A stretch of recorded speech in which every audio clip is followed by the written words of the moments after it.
বউ বলতেছে আপনাকে একটা বুদ্ধি দেই, এই বুদ্ধি অনুযায়ী কাজ করেন। বলে কি বুদ্ধি? বলে আপনি কি বাদশাহ শাহজাহানকে চেনেন? নাম শুনছি তো। তো সাধারণ মানুষের বাড়িতে না যায় বাদশাহ শাহজাহানের কাছে যান, এমন ভিক্ষা দেওয়া দিবে আর প্রতিদিন ভিক্ষা করা লাগবে না। বইয়ের বুদ্ধি শুনে ফকির পরদিন বাদশাহ শাহজাহানের রাজ দরবারে গেছে। জীবনে ফকির রাজ দরবারে যায় নাই, বইয়ের বুদ্ধি শুনে। ধরে কোন কার বুদ্ধি? এতদিন গেছে সাধারণ মানুষের দরজায়, আজকে গেছে বাদশার দরজায়। বাদশার দরজায় গিয়ে দেখে একজন দারোয়ান লাঠি নিয়ে দাঁড়ায় আছে। দারোয়ান কি নিয়ে দাঁড়ায় আছে? লাঠি নিয়ে। ফকির চিন্তা করে, এত দরজায় ভিক্ষা করলাম, এরকম লাঠিওয়ালা মানুষ তো দেখিনি রে। কে রে পাগলা, তুই যে দরজা ভিক্ষা করছিস ওটা কি বাদশার দরজা? ফকির চিন্তা করতেছে কি করি, বউ তো বুদ্ধি দিছে, এখন যাওয়াই লাগবে। এই মনে করে ফকির যখন সামনে পা বাড়াইছে, দারোয়ান লাঠি ধরে আরে এক ধাপ। ফকির চিন্তা করতেছে এ ভাঙ্গাচোরা শরীর নিয়ে এর সাথে আর পারবো না, কারণ দারোয়ান কিন্তু দুর্বল মানুষ হয় না, দারোয়ান মোটামুটি শক্তিশালী মানুষ হওয়া লাগে। জোরে কোন কথা ঠিক কি না? ফকির চিন্তায় পড়ে গেলেন কি করব। এমন সময় ফকিরের মাথায় বুদ্ধি দেওয়ার মালিককে, উদউ ইলা সাবিলি রাব্বিকা বিল হিকমা মাউইজাতিল হাসানা। আল্লাহু আকবার। ফকির চিন্তা করতেছে হিকমত অবলম্বন করা লাগবে। ফকিরের বুদ্ধি কিন্তু কম না, অনেক বেশি বেশি। একটা ফকির যদি দেখে এক জায়গায় খাবার অনুষ্ঠান হচ্ছে, ওই কিন্তু দেখবেন এক আধ ঘন্টার মধ্যে 100 ফকির জানাবে ভাই অমুক জায়গায় কাম হচ্ছে। এর মধ্যে একটা মিল আছে। ফকির চিন্তায় পড়ে গেল, আমার ভাঙ্গাচোরা শরীর নিয়ে ওই দারোয়ানের সঙ্গে পারবো না। এখন হিকমতের মার হলো, এক দৌড়ে গিয়া দারোয়ানের দুইটা পা খপ করে ধরছে। যে দারোয়ানের হাতে লাঠি আছে, ফকির দারোয়ানের কি ধরছে? লাঠি ধরছে না পাও ধরছে? যেই পাও ধরছে, তখন দারোয়ানের দয়া হয়ে বলছে যে ভাই তুইও যা হামুক তাই, তুই ভিক্ষা করে খাস আর আমি দরজা পাহারা দিয়ে খাই, আমাদের মধ্যে কোনোই তফাৎ নাই। ফকির বলতেছে তাহলে দরজা খুলে দাও। দারোয়ান বলে পাগল, আমি আছি প্রথম দরজায়, এরকম আরো 15টা দরজা আছে, প্রত্যেকটা দরজায় একটা করে দারোয়ান লাঠি নিয়ে দাঁড়ায় আছে, আমি খুলে দিলে কি পরের দারোয়ান খুলবে? ফকির বলতেছে ভাই খালি তুমি খুলে দাও। দারোয়ান ঠাট্টা করে দরজা খুলে দিচ্ছে। ঠাট্টা যা, পরের দারোয়ানে পিটুন খায় এমনি বের হবে। এই ঠাট্টা করে দরজা খুলে দিছে। আর ফকির দরজা খোলা পায়, ভিতরে ঢুকে দেখে 100 গজ দূরে আর একটা দরজায় দারোয়ান লাঠি নিয়ে দাঁড়ায়। ফকিরকে দেখে বলতে ফকির ঢুকলা কেমনে? ফকির বলতে যে কেমনে ঢুকলাম, তাহলে প্রথম দারোয়ানের কাছে যাও, ওই আমার পরিচয় পায়াই দরজা খুলছে, এখন তুমি দরজা খুলবে না মারবে সেটা তোমার ব্যাপার। দারোয়ান চিন্তা করতেছে ক্যারে, এর যদি পরিচয় না থাকলো তাহলে প্রথম দরজা তো দারোয়ান দরজা খুলতো না, ও যখন খুলে দিছে তাহলে খামাখা আমি আটকায় আমার চাকরি নষ্ট করবো। এর ঢপে ফকির হতে পারে, কিন্তু এর ভেতর কাম আছে। যদি কাম না থাকে তাহলে দারোয়ান দরজা খুললো কেন? পরের দরজা দারোয়ান দরজা খুলে দিলে ফকির যখন ভিতরে যায়, প্রত্যেকটা দারোয়ান একই কায়দায় ফকির কথা বলে, সবাই দরজা খুলেছে। এবার রাজ দরবারের মধ্যে ফকির ঢুকে, কাউরে চিনে না ফকির, কাউরে চিনে না। একজনকে বলতে যে ভাই বাদশাহ শাহজাহান কোন জায়গায়? লোকটা চুম করছে। চমকাটার কারণ হলো আমরা সবাই সম্রাট জাহাপনা বলে সম্মান দেই, আর এই বেটা সম্রাট নাই জাহাপনা নাই, সরাসরি বাদশাহ শাহজাহান কোথায়? ওই ব্যক্তি হলো প্রধানমন্ত্রী। মনে মনে চিন্তা করতেছে উজির আজম, এর চেহারা ফকিরের মতন হতে পারে, কিন্তু আসলে ফকির না। এতগুলো দরজা পায়রা দিয়া যেই বেটা ভিতরের মধ্যে ঢুকছে, এ তো সাধারণ মানুষ না। জোরহাত করে বলতেছে বাবা বাদশাহ এখন রাজ দরবারে নাই, ওই যে ছোট্ট ঘর, ওই ঘরের মধ্যে ঢুকছে। দারোয়ান ঘরের কাছে যায়, দেখে দরজা বন্ধ, একটা জানালার পাল্লা খোলা আছে, ওই পাল্লা দিয়ে ভিতর দিকে তাকায় দেখে গোটা ঘর শুদ্ধ একজন মানুষ, একজনই মানুষ। দুই হাত তুলে বলতেছে ও বাদশার বাদশাহ, তোমার দরবারে ফকির। আমি ফকির বলে দু চোখ দিয়ে দর দর করে পানি পড়তেছে। ফকির মনে মনে কয় বইয়ের বুদ্ধি শোনা আসলাম বাদশার কাছে, কিন্তু আয়সা দিকে বাদশা নিজেই ফকির হইয়া কাঁদতেছে। কার বুদ্ধি শুনে? বইয়ের বুদ্ধি শুনে আসলাম বাদশার কাছে। আর বাদশা যে হারে কাঁদতেছে, বড় ফকির কে রে? আমি বড় ফকির না ভিতরে যারা কান দিচ্ছে এটাই বড় ফকির? আমি তো কোনোদিন কান্দি না, আমি তো ভিক্ষা করার জন্য কোনোদিন ফকির ফকির বলে কান্দি না, কিন্তু এই বেটা যে হারে কাঁদতেছে।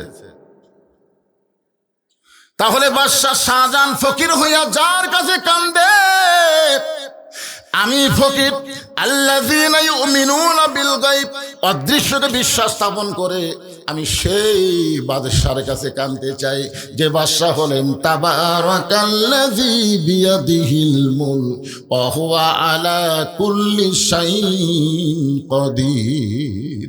আপনার বলেন তো ফকির ভিতরে ঢুকে ঈমান বাড়িছে না কমিছে? এই কথা কন না কেন? আজকে আপনাদের আমাদেরকে আল্লাহ ভিতরে ঢুকবার বলতেছে। মসজিদের ভিতরে ঢুকে দেখো, আওয়ামী লীগ, বিএনপি, জাতীয় পার্টি, জামাত নাই, সবাই 14 দল 20 দল ভাঙ্গে এক কাতার হয়ে গেছে। জোরে কোন কথা ঠিক কিনা? ভিতরে ঢুকে দেখো। বাইরে তো গন্ডগোল ভালোই করতেছে, একবার ভিতরে ঢুকে দেখো তো খবর কি। আমি নিজের চোখে দেখছি, ডান পাশে আওয়ামী লীগ, বাম পাশে বিএনপি, মাঝখানে জামাত, তিনজন মিলা পায়ের গোড়া সোজা করতেছে। তিনজন মিলে কাতার পাওয়ার গোড়া সোজা করতেছে, কেউ কাউকে কোনার ঘুতে মারতেছে না। আওয়ামী লীগ তো কবার পারে এই রাজাকার, বিএনপি কবার পারে যুদ্ধপ্রাধী, তুই কে আমাকে মাঝখানে। কিন্তু যখনই ভিতরে ঢুকছে তখন আর বিএনপি, আওয়ামী লীগ, জামাত নাই, সবাই কাতারবদ্ধ হয়ে ভাই ভাই ধরে খান সুবহানাল্লাহ। তাহলে ভিতরে ঢোকার দরকার আছে না নাই? মশারির ভিতরে কখন ঢোকেন? যদি মনে করেন গোটা শরীরে ভিতরে থাকবে, তাহলে হাতটা বের করে থাকবে। এই মনে করে যদি মশারির বাইরে হাত রাখেন, মশা রাগ করে কামড়াবে বেশি না কম? এই শীতের দিনে আপনি কম্বলের ভিতরে থাকেন না বাহিরে থাকেন? আধা আধি থাকেন না পুরাপুরি থাকেন? তার মানে বোঝা গেল ভিতরে যে শান্তি বাহিরে সেই শান্তি নাই। আমরা বাহিরের শান্তি খুঁজতেছি, আসলে বাহিরের শান্তি পাওয়া যাবে না। শান্তি পাবার বেলে পুরাপুরি ইসলামের মধ্যে ঢোকা লাগবে। ধরে কোন ঠিক কি না? ফকির আসল বাদশার খবর কথা, আসল বাদশা। বউ যে বাদশার খবর দিছে এটা হলো নকল বাদশা। ধরে কোন কি বাদশা? আসল বাদশার খবর নিয়ে ফকির যখন বের হয়ে যাচ্ছে, যাওয়ার সময় প্রথম দরজার দারোয়ান বলতেছে, বাবাজি আপনি কি বাদশার সাথে দেখা পাচ্ছেন? আপনি যে ঢুকলেন এমন কায়দা করে হেকমত করে, আপনি কি বাদশার সাথে দেখা পাচ্ছেন? ফকির বলে, দারোয়ানের বাচ্চা দারোয়ান, খালি দরজা পাহারা দিয়ে খাস, ভিতরের খবর জানিস? দারোয়ান চমকে উঠছে, কি রে? ফকিরের মশান বাড়িছে না কমিছে? ইমান বাড়িছে না কমিছে? ইমান বাড়ার কারণে বলতেছে, দারোয়ানের বাচ্চা খালি দরজা পাহারা দিয়ে খাস, ভিতরের খবর জানিস? তোরা যাকে বাদশা বাদশা বলে পূজা করতেছিস, আমি নিজের চোখে দেখে আসলাম। ফকির হয়ে কাঁদতেছে। আপনারা বলেন তো, নিজের চোখে দেখলে ইমান বাড়ে না কমে? নিজের চোখে যদি দেখবার চান তাহলে শুধু বক্তার ওয়াজ শুনলে হবে না, আল্লাহর কোরআনকে হাতে নিয়ে নিজের চোখে দেখা লাগবে। দেখছেন কোনদিন? কে দেখছেন? আমি নিজের চোখে দেখে আসলাম। গোটা পৃথিবীর রাজত্ব কর্তৃত্ব মালিকানা কার হাতে? তো নিজের চোখে দেখে আসে আমি কি বলতে পারি যে আওয়ামী লীগ ক্ষমতায় ছিল, আবার সামনে বিএনপি ক্ষমতা আসতেছে? এ কথাকে আমি বলতে পারি যে আওয়ামী লীগ ক্ষমতায় ছিল, বিএনপি ক্ষমতা আসতেছে? এটা কোনো ইমানদারের কথা না। ইমানদারের কথা হলো, কেউ কখনো ক্ষমতায় থাকে না, সবসময় যিনি ক্ষমতায় তিনি আমার আল্লাহ। ধরে কোন কথা ঠিক কিনা? কথা বলে। আল্লাহ কাউকে ক্ষমতা দেয়, দিয়ে ধরে না, ধরে না, ধরে না, কিন্তু ধরলে আল্লাহ দেয়। দেখি তো 5 বছর দিলাম, তুই কি করিস? যেরকম আল্লাহ ফেরানোর ক্ষমতা দিছিল, ফেরানোর কোনো ক্ষমতা আছে? কোন ক্ষমতা আছে? ওই ক্ষমতা পায় এক সময় বলে আমি কে, আমি কে, আমি কে। মানে ক্ষমতা আল্লাহ দিছে, এখন ক্ষমতা পায় নিজেকে নিজে চিনবার পারতেছে না, আমি কে, আমি কে। এমন সময় ফেরাউনের প্রধানমন্ত্রী বলতেছে, আপনি আপনাকে চিনবার পারতেছেন না, আপনি একদিন গোরস্থানের দারোয়ান ছিলেন। প্রধানমন্ত্রীর নাম হলো হামান। প্রধানমন্ত্রীর নাম কি? হামান মানে এরা দুইজনেই গোরস্থানের দারোয়ান ছিল। আপনি আপনাকে চিনতেছেন না, আপনি গোরস্থানের দারোয়ান ছিলেন। ফেরাউন বলতেছে অতীতের কথা খবরদার বলবি না। আমি অতীতের কথা মনে ভুলে গেছি, ভবিষ্যতের চিন্তা আমার নাই, বর্তমানে আমি কে। আপনি মানুষ, আপনার অতীতের কথা মনে রাখতে হবে, ভবিষ্যতের চিন্তা করা লাগবে, তাহলে বর্তমান আপনি ফেরাউন হবেন না। ক্ষমতার মালিক আল্লাহকে বিশ্বাস করবেন। জোরে জোরে কথা ঠিক না? ক্ষমতার মালিক কে? সবাই স্বীকার করে না, ঠেলা তোড়ে স্বীকার করে। আপনার বলেন তো, পৃথিবীর সমস্ত চিকিৎসা যখন শেষ হয়ে যায়, যখন ডাক্তাররা বলে কোনো গ্যারান্টি নেই, তখন সবাই বলে হুজুর দোয়া করবেন, হুজুর দোয়া ছাড়া। আপনার বাড়ি হলো মাঝবাড়িতে, আপনি গেছেন বগুড়াতে, কাজ করতে করতে রাত হয়ে গেছে বেশি, তখন একটা সিএনজি বলতে, ভাই খুব যদি বেশি পারি আমি বাগবাড়ি পর্যন্ত নিয়ে যাবো, তারপরে আমি পারবো না। আপনি যাবেন, আপনি বাধ্য হয়ে চিন্তা করতেছেন কি করা যায়, যাওয়াই লাগবে। আপনি বাগবাড়ি পর্যন্ত আসে আপনি বলতেছেন ভ্যান, অটো ভ্যান নাই, ভুটভুটি নাই, মাঝবাড়ির কেউ আসো নাই। আপনি খুবই খোঁজাখুঁজি করে দেখলেন কেউ নাই। যখন দেখতেছেন কেউ নাই, তখন আপনি বলতেছেন যার কেউ নাই তার আল্লাহ আছে। আপনার বলেন তো এই কথা কখন করছেন, আগে না শেষে? তো হুজুরের দোয়া আপনারা কখন চাচ্ছেন? কখন চাচ্ছে? সমস্ত ডাক্তার দেখা শেষ, এখন কয় হুজুর দোয়া করেন। বিশ্বাস করেন, দেশ নেত্রীর জন্য যেভাবে গোটা বাংলার মানুষ দোয়া করতেছে, ইনশাল্লাহ তিনি আবার সুস্থ হয়ে ফিরে আসবে। জোরে করে কথা ঠিক কিনা? তাও তো শ্বাসের। এখন চারিদিকে তাকে দেখে ভ্যান নাই, ভুটভুটি নাই, কোনো লোকজনও নেই। তখন বলতেছে আল্লাহ, যার কেউ নাই তার আল্লাহ আছে। ওই এখন পায়ে হাঁটা মাঝবাড়ির দিকে রওনা দিচ্ছে। রাত তো অনেক হয়ে গেছে, 11টা-12টা বাজে গেছে। একটু সরসরি শব্দ, অক্তে জোরে জিকির করবার কেউ কথা, কিন্তু জোরে জোরে করতেছে কেন? মানে ওই ভয়টা ওর ভিতর থেকে বের করার জন্য আল্লাহর জিকির করতেছে। জিকির করতে করতে বাড়ির দরজা দেখবার পথে, বুঝছেন? এখন বাড়ির দরজা দেখবার পায়া সকিনার মা, ওর মেয়ের নাম হলো সকিনা, বউকে ডাকতে সকিনার মা দরজা খোলো। বউ দৌড়ে এসে যেই দরজা খুলছে, বাড়ির মধ্যে পাও দিয়ে বলে বাঁচলাম রে, বাঁচলাম রে। বউকে কি হয়েছিল? যে বিপদের মধ্যে আসছিলাম। আল্লাহ কয় পাগল, তুই বিপদের মধ্যে ছিলি না, এতক্ষণ তোর সঙ্গে আমি ছিলাম, তোর সঙ্গে কেউ ছিল না, আমি আল্লাহ ছিলাম। কিন্তু যেই বাড়ি পালায় বউ পালি, আর তুই আমাকে ভুলে গেলি। বাড়ি আর বউ পায়া আর আল্লাহর কথা খেয়াল আছে? এটা কে দাঁড়ালো রে? কোনো দাঁড়ালেনি চলবে না, লাস্টে সেই খাওয়া হবে। এখন আয়াতটা মনোযোগ দিয়ে শোনেন। আল্লাহ বলতেছেন, ইয়া আইয়ুহাল ইনসান মা গাররাকা বিরাব্বিকাল কারীম। মানুষ কিসের মায়ে পড়ে, কিসের ধোকায় পড়ে তোমাদের আপন আল্লাহকে তোমরা ভুলে গেলে? প্রথম দরজার দারোয়ান এরকম হুমকি পাচ্ছে, জোরে কোন কি পাচ্ছে? হুমকি পায় ডাকতে, এই দারোয়ানের, এই খামাখা দরজা পাহারা দিয়ে লাভ নাই, ভিতর আসো। সমস্ত দারোয়ান বলতেছে কেন? বলে এমন এক মৌলবাদী ঢুকছে, আমাদেরকে ধোকা দিয়ে এক মৌলবাদী রাজ দরবারে ঢুকছে, এখন বলে বাদশা নাই, ফকির হয়ে গেছে। সমস্ত দারোয়ান একত্র হয়ে কেউ ফকিরকে কিল মারে, কেউ ঘুষি মারে। ফকির চিল্লায় বলে যত ইমান মারিস না কেন, নিজের চোখে দেখা জিনিস মিথ্যা বলা যাবে না।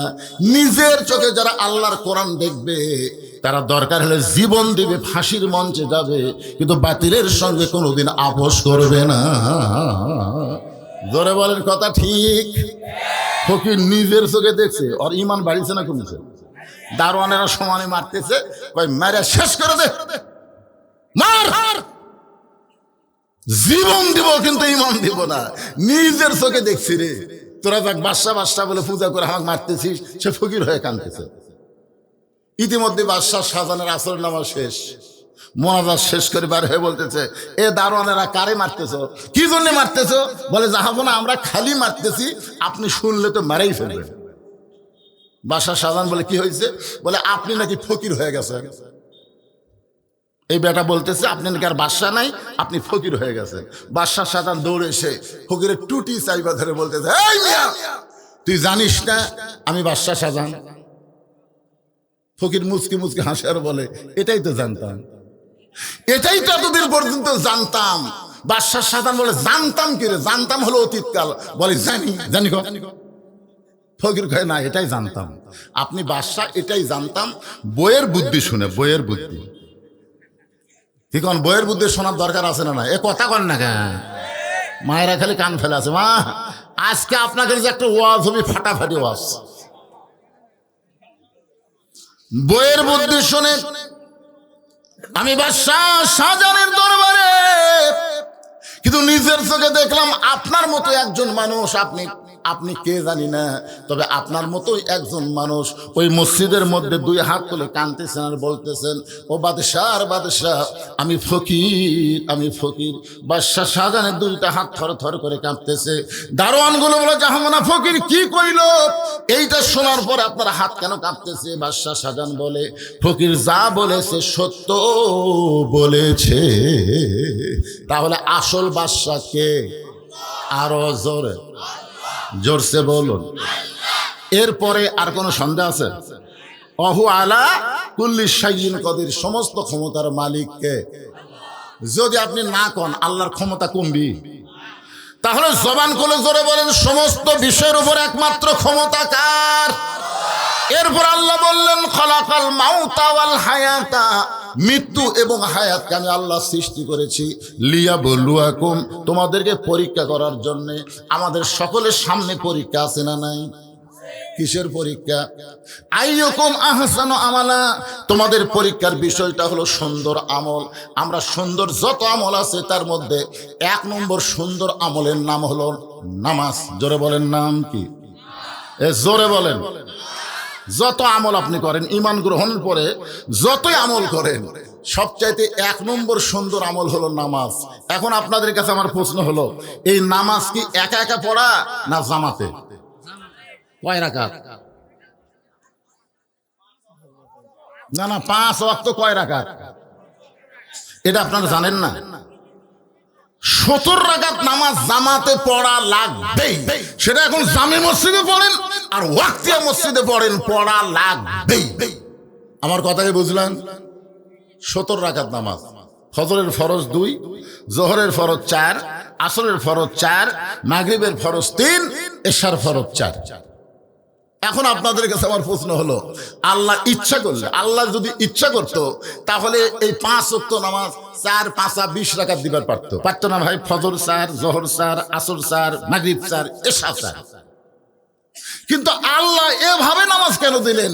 ফজর কেন 2 রাকাত দিলেন ফরজ, আসর কেন 4 রাকাত, জোহর কেন 4 রাকাত, আবার মাগরিব বেজর কেন 3 রাকাত দিলেন, এশা আবার কেন 4 দিলেন?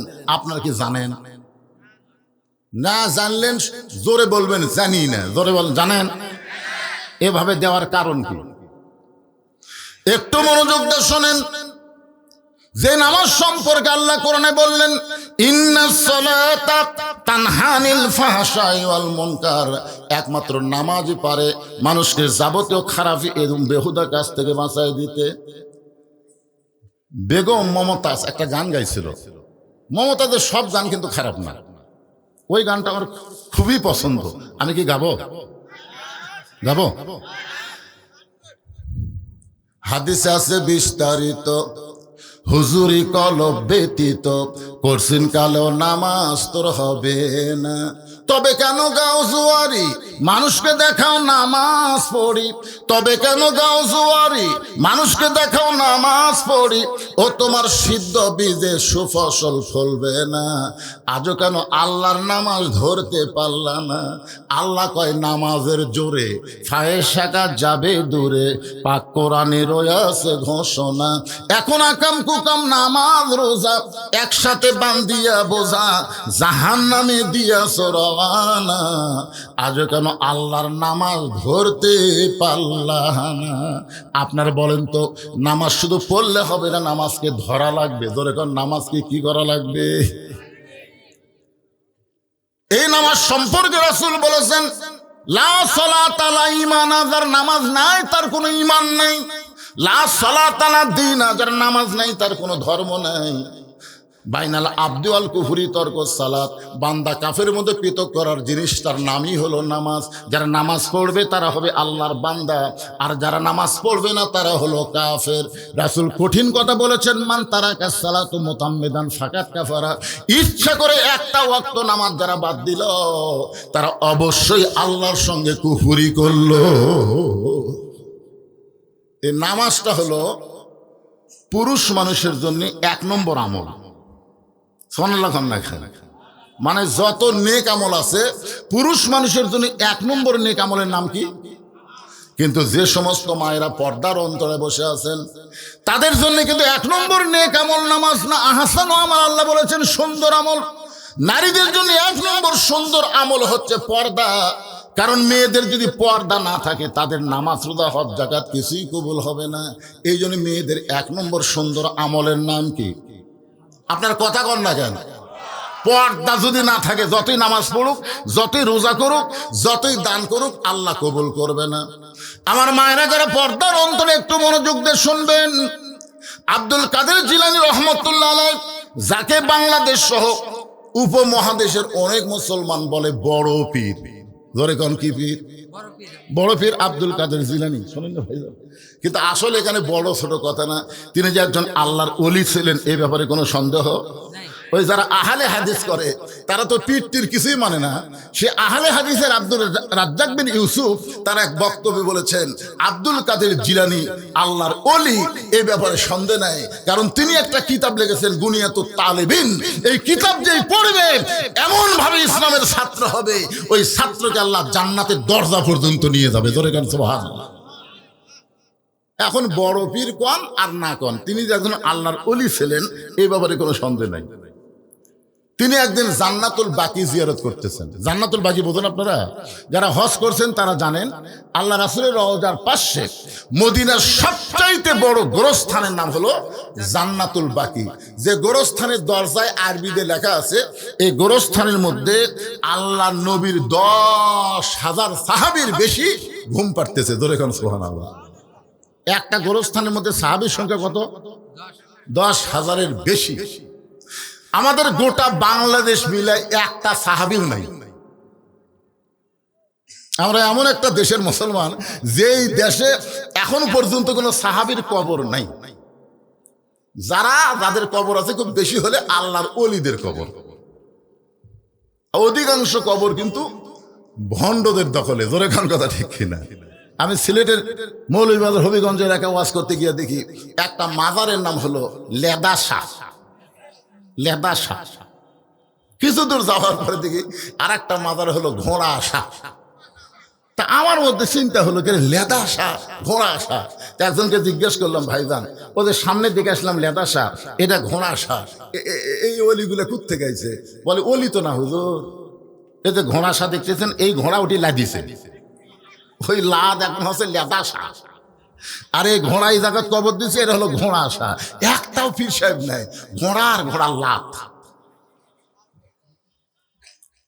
বাংলাদেশের অধিকাংশ আল্লাহর ওলিদের কবর কবর না, ভণ্ডদের কবর। জোরে খান কথা ঠিক কিনা? একটু মনোযোগ দিয়ে শুনবেন। 10,000 সাহাবীর কবর জান্নাতুল বাকির ভিতরে। সেই জান্নাতুল বাকি আব্দুল কাদের জিলানী রহমতুল্লাহ আলাইহি জিয়ারত করতেছেন। এমন সময় পিছন দিক থেকে একজন বলে, হুজুর আমি শুনেছি এই জান্নাতুল বাকির মধ্যেই মা ফাতেমার কবর আছে, আপনি একটু চোখ বন্ধ করে দেখেন তো কবরটা কোন জায়গায়। মুরিদ বলতেছে, আমি শুনেছি জান্নাতুল বাকির মধ্যে মা ফাতেমার কবর আছে, আপনি একটু চোখ বন্ধ করে দেখেন তো কবরটা কোন জায়গায়। আব্দুল কাদের জিলানী ছোট বাচ্চার মতন কান্না শুরু করে দিলেন। মুরিদ বলে, হুজুর আপনি কান্দেন কেন? আব্দুল কাদের জিলানী, মুরিদ রে শোনো, এই জান্নাতুল বাকির মধ্যে মা ফাতেমার কবর আছে, কিন্তু কবরটা কোন জায়গায় এটা কিয়ামত পর্যন্ত কেউ বলতে পারবে না। সমস্ত মুরিদ বলে, হুজুর এই জান্নাতুল বাকির মধ্যে মা ফাতেমার কবর, কিন্তু কবরটা কোন জায়গায় কিয়ামত পর্যন্ত কেন বলা যাবে না? আব্দুল কাদের জিলানী বললেন, আমার মা ফাতেমা হইল জহুরা। আমার মা ফাতেমা হলো জহুরা, আর এই জহুরা হওয়ার কারণে তার কবর কোন জায়গায় এটা কেউ বলতে পারবে না। সমস্ত মুরিদ বলে হুজুর তাহলে জহুরা মানে কি? মরদ মানুষের জন্য না হলেও আমার মা বোনদের জন্য জহুরা শোনা লাগবে। কারণ আজকে আমাদের মা বোনরা যদি ভালো হয়, এদের পেটের ভিতর থেকে যে সন্তান আসবে, আগামীতে এই সন্তানগুলো সবই আল্লাহর ওলি হয়ে জন্ম নেবে। জোরে কোন সুবহানাল্লাহ। কারণ মা যদি ভালো হয়, সন্তান কি হয়? একটা নেপোলিয়ান খ্রিস্টান বলেছে, যদি তোমরা ভালো একটা সন্তান চাও তাহলে ভালো একটা মায়ের দরকার। এই সিল্লি মার্কা মা হলে চলবে না। রে বাচ্চারা, এই সামনে যে এই দুটাতে বসে আছে না, ঘুম পারবি কেন? ভালো ভালো, এর মাও ভালো। হ্যাঁ, এর মাও ভালো। এই জন্য এক জায়গায় বসে আছে, লড়ালড়ি করতেছে না। যে সমস্ত বাচ্চারা রাস্তার ঘুরতেছে, দৌড়াদৌড়ি করতেছে, আপনি খোঁজলে দেখেন, ওই যখন মায়ের পেটে আসছিল, ওর মাও পেটত গোটা পাড়া ঘুরিছে। ওই পেটের মধ্যেই ঘরণে ব্যারাম পাচ্ছে। বাইরে হয়ে আসা ভালো হবে। আমার মায়ের যারা একটু মনোযোগ দিয়ে শোনেন, সমস্ত মুরিদ বলে হুজুর জোহরা মানে কি? আব্দুল কাদের জিলানী বললেন জোহরা মানে যদি জানতে চাও তাহলে শোনো, হযরত আলী এশার নামাজ আদায় করে বাড়ির মধ্যে ঢুকছে। হযরত আলী এশার নামাজ পড়ে কোথায় ঢুকছে? আপনারা এশার নামাজ পড়ে কোথায় ঢুকবেন? আজকে ওয়াজ শুনতেছেন, এটা ভিন্ন কথা। আল্লাহ রাসূল বলেছেন এশার নামাজের পরে কেউ যদি অযথা গল্প করে, বরং কোনো গল্প করা যাবে না। এশার নামাজের পরে তোমরা ঘুমায় যাবা, ফজরের নামাজের আগে তাহাজ্জুদ আছে, তাহাজ্জুদের মহব্বত আদায় করবা, ফজরের নামাজ জামাতের সঙ্গে আদায় করো। জোরে কোন সুবহানাল্লাহ। ফজরের নামাজ কার সাথে? জামাতের সাথে। আমার এলাকায় একদিন ফজরের আজান হয়নি। অনেক মুসল্লি মসজিদের দরজার এসে দেখে তালা দেওয়া। মুয়াজ্জিন সাহেব আছে, এতন পায়নি, মসজিদে তালাই খোলেনি। চারিদিকে আজান হয়ে গেছে, এ তালা খুললো না কেন? ৩-৪ জন মুয়াজ্জিনের বাড়ি যায়, মুয়াজ্জিন সাহেব চারিদিকে আজান হয়ে গেছে আর তুমি মসজিদে তালাই খোলনি। মুয়াজ্জিন হলমল করে বাইরে এসে বলতেছে, আর কান ধরে বলতেছি জীবনে ওয়াজ শুনবার যাবো না। মুয়াজ্জিন কান ধরে বলতেছে আর জীবনে ওয়াজ শুনবার যাবো না। এই ওয়াজ শুনবার যায় আমি চেতন পাইনি। তাহলে ওয়াজের ফজিলত দেখেন, ওয়াজ শুনে মুয়াজ্জিনই চেতন পায় না। তাহলে আজকে আমাদের অবস্থা কি হবে? এই জন্য আজকে আমরা নিয়ত করব, ওয়াজও শুনবো, ঘুমও পারবো, আবার ফজরের নামাজ জামাতের সঙ্গে আদায় করব। কি নিয়মে ঘুম পারলে, কি নিয়মে ওয়াজ শুনলে, কিভাবে ফজরের নামাজ জামাতে পড়া যায়, আল্লাহর কোরআন থেকে এই তালিমটা আমি আপনাদের দিব। নেবেন না ভাইজান? হযরত আলী এশার নামাজ পড়ে ঘরের মধ্যে ঢুইকা দেখে ফাতেমা সুন্দরী সাইজা গুইজা বসে আছে। হাসান হুসাইনকে সুন্দর করে সাজায় দিছে, ঘরটাও ফাতেমা সুন্দর করে সাজায় রাখছে। এখন বলেন তো, পুরুষ মানুষ বাহির থেকে ঘরের মধ্যে এসে সব কিছু যখন সুন্দর দেখতে পায়, ওই পুরুষের মধ্যে একটা জান্নাতি শান্তি আল্লাহ তৈরি করে দেয়। সুবহানাল্লাহ কর না কেন? আপনি পুরুষ মানুষ বাইরে থেকে যখন ঘরের মধ্যে এসে দেখতেছেন বউ সুন্দরী সাজাগুজা বসে আছে, সন্তানকে সুন্দর কাপড় পরে দিছে, ঘরের বিছনাপত্র সব সুন্দর করে রাখছে, আপনার মনে একটা শান্তি হবে না? হবে কি হবে না? কতক্ষণ কিন্তু এসে দেখতেছেন এক সোল মাটির ছুঁয়ে থেকে গ্যাঙ্গাচ্ছে, আর একজন প্যান্টও খুলে বসে আছে, আর বউ তো পাতিলের হাঁড়ির মতন এটি কালি এটি হলদি নিয়ে বসে আছে। বিছনার দিকে তাকে দেখেন বালুস একটি, খেতা একটি, চাদর উপর হয়ে আছে। তখন আপনি বলতেছেন আল্লাহ রে, বাড়ির থেকে বেড়াই ভালো রে। অনেক মরদ মানুষ কিন্তু বাড়ির থাকবার চায় না, সবসময় বাহিরে ঘুরঘুর করে, কারণ ওর বাড়ির মধ্যে কি নাই? শান্তি নাই। ধরে বলেন কি নাই? হযরত আলী ঘরের মধ্যে ঢুকেই বলতেছেন আলহামদুলিল্লাহ, আলহামদুলিল্লাহ, আলহামদুলিল্লাহ। 3 বার যখন আলহামদুলিল্লাহ শব্দ উচ্চারণ করেছে, এমন সময় ফাতেমা হাসান হোসেনকে বুকের মধ্যে নিয়ে বলে, বাবু তোমরা 2 ভাই একটু অন্য ঘরে যাও, তোমার বাবার সঙ্গে আমার গোপন কিছু গল্প আছে। যেই মাত্র ফাতেমা বলতে যে হাসান হোসেনকে, বাবা তোমরা দুই ভাই একটু অন্য ঘরে যাও, তোমার বাবার সঙ্গে আমার গোপন কিছু গল্প আছে, কথাবার্তা বলার সঙ্গে সঙ্গে হাসান হোসেন হাসতে হাসতে যখন অন্য ঘরে গেছে, এমন সময় ফাতেমা ঘরের দরজা বন্ধ করে দেয়। সন্তান দুইটাকে বের করে দিয়ে যখনই দরজা বন্ধ করেছে, সঙ্গে সঙ্গে হযরত আলী মাথার টুপি খুলেছে। আপনারা বলেন তো, সন্তানকে বের করে দিয়ে বউ যদি ঘরের দরজা বন্ধ করে দেয়, তখন আর মাথার টুপি দেওয়া যাবে? একেবারে আস্তে কণ্ঠে। আপনি কি মনে করতেছেন আমি যত বড়ই বক্তা হই, আমি ওয়াজ করে বাড়ির যে টুপি মাথাতে থাকি, যদি 5 মিনিট দেরি হয় বউ এসে টুপি খোলে, কি আবার হুজুরগিরি করবেন নাকি? শীতের দিনে একলা ল্যাব গরম হচ্ছে না, আর হুজুর খেলে ওয়াজ করে। আমি বললাম তুমি এত গরম হচ্ছে কেন? আমার বউ বলতে, শোনেন, জনগণ যতদিন আপনাকে চাবে ততদিন আপনি বউ ভুলে থাকবেন। যেদিন থেকে জনগণ চাবি না, কেউ দাওয়াত দিবি না, তখন এসে আমার কাছে পড়ে যাবেন, কিন্তু আমার ঘুম হবে না। কেন? বলে প্রত্যেকটা বক্তা বুড়াকালে একটা ব্যারাম হয়, হাউস হাউস ব্যারাম।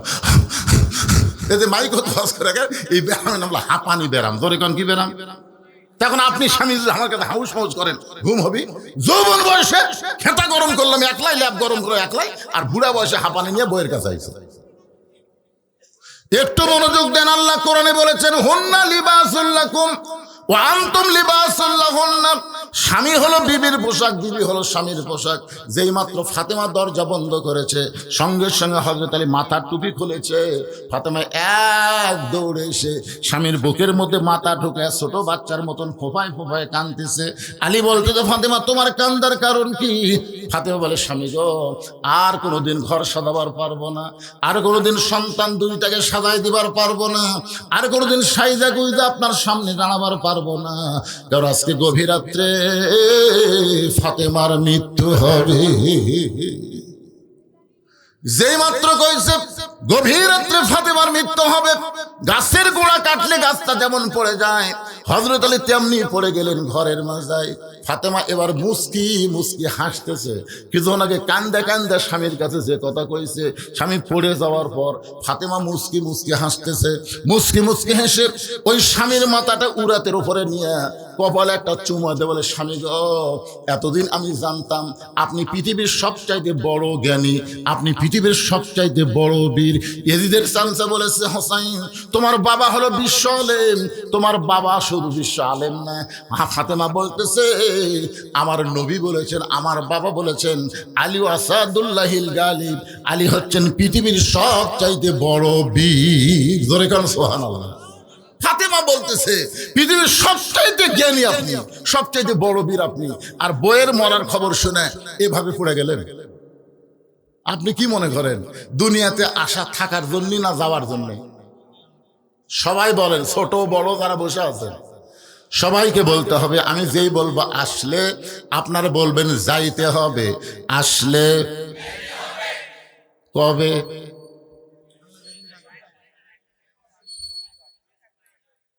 কিন্তু আল্লাহ শর্ত দিছে, মরার আগে মুসলমান হওয়া লাগবে বাজান।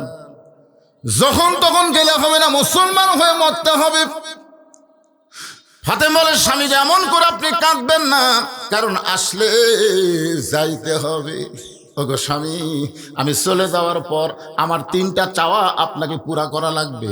আমি চলে যাওয়ার পর আমার 3টা চাওয়া পুরা করা লাগবে। হযরত আলী ছোট বাচ্চার মতন কান্দে, বলে, ফাতেমা রে, দুনিয়ার জীবনে অত্যন্ত গরিব ছিলাম বলে তোমার একটা চাহিদাও আমি পুরা করবার পারিনি। আপনারা বলেন তো, হযরত আলী দুনিয়াতে ধনী ছিল না গরিব ছিল? কেমন গরিব! আলীর জীবনী পড়ে দেখেন এত গরিব ছিল। ফাতেমা হযরত আলীর বউ হওয়ার পরে জাঁতা ঘুরাইতে ঘুরাইতে হাতের মধ্যে ফসকা পড়ে ওই হাতের চামড়া উঠে রক্ত পর্যন্ত বের হয়েছে। এত অভাবী ছিল হযরত আলী। সে আলী কান্দের, বলে, ফাতেমা দুনিয়ার জীবনে কিছুই দিবার পারলাম না, মরার পরে তুমি কি চাইবা ফাতেমা? ফাতে বলে স্বামী গো আমার তিনটা চাওয়া। এক নম্বর চাওয়া হলো রাতের অন্ধকারে আমার মৃত্যু হবে, এই রাতের অন্ধকারেই আমাকে দাফন করা লাগবে, কারণ আমি পর্দাকে এত ভালোবাসি। সবসময় আল্লাহর কাছে দোয়া করেছি, আল্লাহ ফাতেমার মৃত্যুটা যেন গভীর রাতে হয়। আল্লাহ তাআলা আমার দোয়া কবুল করেছে, আমার রাতের অন্ধকারে পর্দায় মৃত্যু হবে, কিন্তু আমি মরে যাওয়ার পর এই তিনটা চাওয়া আপনাকে পুরা করা লাগবে। রাতের অন্ধকারেই আমাকে দাফন করবেন, দিনের আলোতে যদি কবর দেন তাহলে আমার পর্দার খেলাফ হয়ে যাবে। ও গো স্বামী, আমার 2 নম্বর চাওয়া হলো আমার কোনো জানাজার ব্যবস্থা করবেন। মেয়ে মানুষের জানাজা এখানে মাইকিং করে করার কোনো দরকার নেই। ফাতেমা বলতেছে, যিনি নারীদের নেত্রী হবেন জান্নাতে, তিনি বলতেছেন আমার জানাজার কোনো ব্যবস্থার দরকার নাই। আলী বলতেছেন, ফাতেমা তুমি নবীর কলিজার টুকরা, তোমার মৃত্যুর খবর শুনলে হাজার হাজার মানুষ তোমার জানাজায় দোয়া করবে, তুমি কি এই দোয়া চাও না? ফাতেমা বলতে, স্বামী গো, লক্ষ লক্ষ মানুষ যদি দোয়া করে ফাতেমা ভালো, আর আপনি যদি বলেন আমার ফাতেমা ভালো না, ওই লক্ষ মানুষের দোয়া দেয়া ফাতেমার এক তিল পরিমাণ লাভ হবে না। আর দুনিয়ার তামাম মানুষ যদি বলে ফাতেমা খারাপ, আর আপনি যদি বলেন ফাতেমা ভালো, এই স্বামীর সার্টিফিকেটে আল্লাহ ফাতেমার জন্য 8টা জান্নাতের দরজা খুলে দিল। এখন আপনারা বলেন বউ ভালো হওয়া লাগবে কার কাছে? কেন আমার কথাকে আপনারা বুঝতে পারতেছেন? তাহলে বউ ভালো হওয়া লাগবে কার কাছে? আর হামাকের গুলা লব উল্টা কি কয়, এরকম লব উল্টা, তুমি খালি তুমি আমাকে দেখতে পারো না, খালি তুমি। গোটা পাড়া খুঁজে দেখো আমার বিরুদ্ধে কেউ নাই। এই মায়েরা যারা পর্দার অন্তরে বসে আছেন, গোটা পাড়ার লোক আপনাকে ভালো বললে হবে না, আপনার স্বামী আপনাকে ভালো বলা লাগবে। জোরে কোন কথা ঠিক কিনা? আজ পর্যন্ত কোনোদিন শুনছেন যে মেয়ে মানুষের লাশ সামনে থেকে কেউ বলেছে এই মেয়েটা কেমন ছিল? কেউ বলছে? কেন বলে না? ভাই কি গল্প আপনার, কেউ কিছু বলবি নাকি?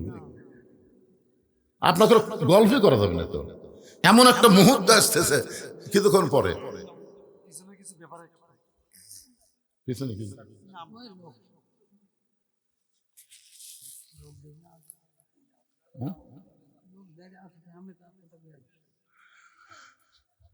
আসলে একে তো বদরশীদ বক্তা এই এলাকার খুব কম আসছে, ঠিক কেনা বলেন? এই বছর তো আশাই হয়নি। এটা তো একটা আছেই। আবার দ্বিতীয়ত আমি কিন্তু ঘরের বক্তা না, আমি হলো ভাইরাল বক্তা। ধরে কি বক্তা? এখানে এমন কোনো লোক নাই যে আমার ওয়াজ শোনেনি। 3 নম্বর হলো এখানে এমন একটা অবস্থা, আসার পরে আমি জাহিদুল ভাই থেকে শুনলাম যে একেবারে গোস্ত দিয়ে আলু ঘাটি আমার ভাত।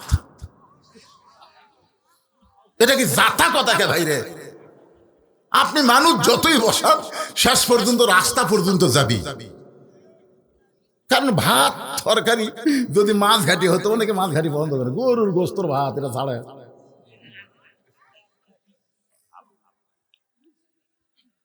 আরো লোক বলে পারলো তো গোপনে গোপনে কাজ করে যাচ্ছে।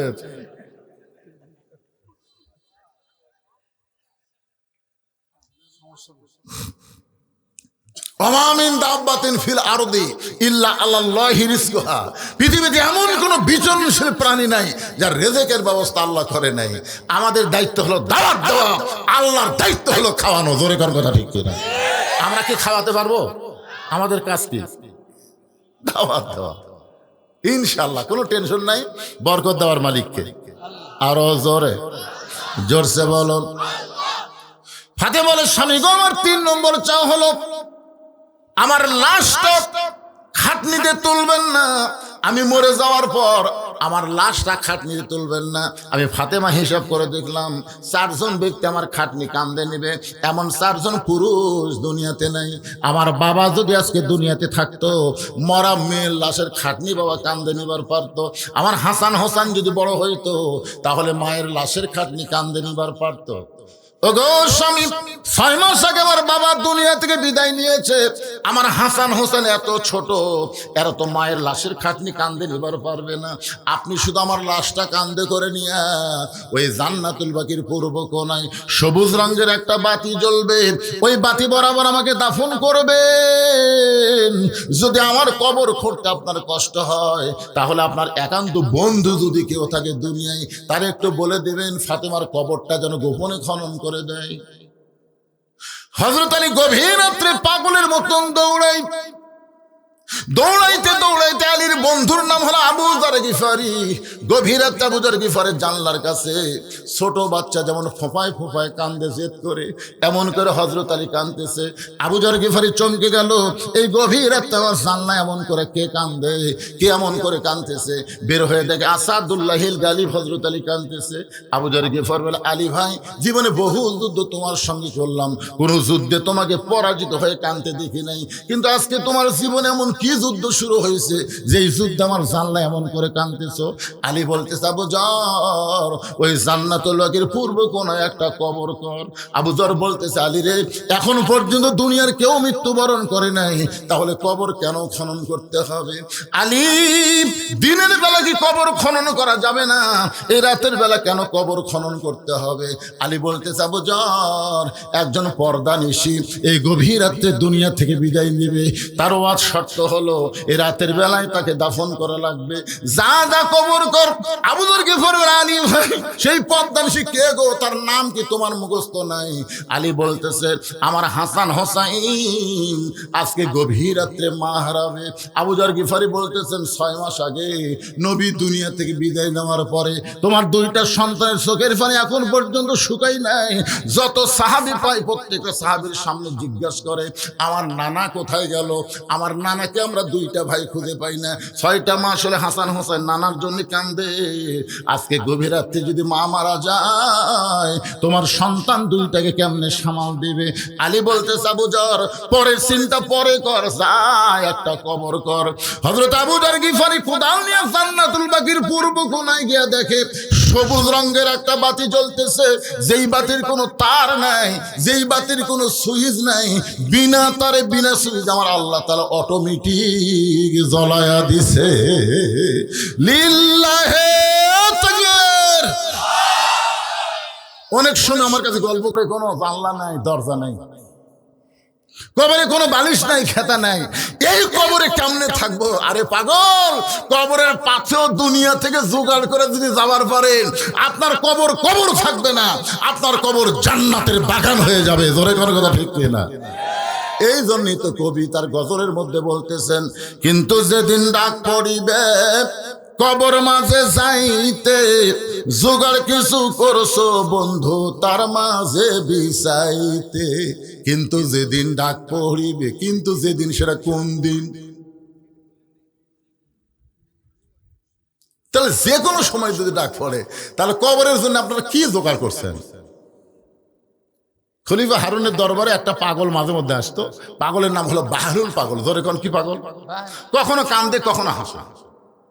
উজির নাজির মন্ত্রীরা বিরক্ত হয়ে খলিফা হারুনকে বললেন, যাবো না, এই পাগল যেন রাজ দরবারে না আসতে পারে, এমন একটা ব্যবস্থা করেন, এই পাগল ছাগল রাজ দরবারে। খলিফা হারুন চিন্তা করলেন কি করা যায়। তিনি বাহলুলকে কাছে ডেকে বললেন, বাহলুল ভাই, আমাকে একটা কাজ করে দেওয়া লাগবে, আপনি পারবেন? বাহলুল চিন্তা করে, পাগল যাই ভাই কছে, কি কাজ? যাবো না। বলে, আমার একটা লাঠি আছে, এই লাঠিটা আপনাকে দিয়ে দিলাম, শর্ত হলো আপনার চাইতে বোকা যদি কেউ থাকে তাকে লাঠিটা দিয়ে দিবেন। বাহলুল পাগল লাঠি নিয়ে চলে গেছে। খলিফা হারুন বললেন, শোনো, এই পাগল আর দরবারে আসবে না। উজির নাজির মন্ত্রী বললেন, কেন স্যার? বলে, এই জন্য আসবে না, ওর সাথে বোকা মানুষও খুঁজে পাবি না, লাঠি দাও, কামও শেষ হয়ে। আর কাম না শেষ হয়ে আসে। আসলেই তাই, কয়েক বছর বাহলুল পাগল আর রাজ দরবারে আসে না। ওর চাইতে বোকা মানুষ খুঁজাও পায়নি, ওর হাতুতে লাঠি আছে।